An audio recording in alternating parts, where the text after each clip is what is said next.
Welcome to Pindar Poetry. We hope you learned something new. You'll start by ensuring updates and quick restarts are done because a stuck service often causes the search bar to stop. Open Settings, install pending updates, then reboot if required.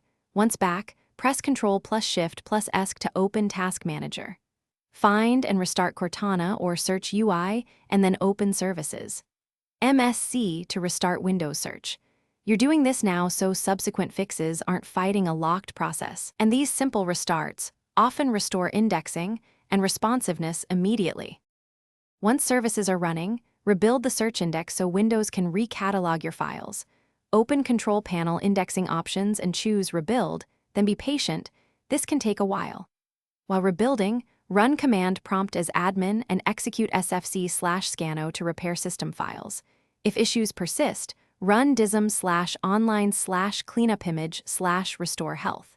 If the search bar still misbehaves, re-register the search components with an elevated PowerShell command to refresh the app package and permissions. Now test the search bar, type a few queries and open apps. If responses are slow or blank, restart Windows Explorer in Task Manager to reload the shell. If problems remain for just your account, create a new local user and test there to determine if the profile is corrupted. As a final step, use System Restore to a known good point or choose Reset this PC while keeping your files, but only after backing up. If none of this works, try the troubleshooting tip.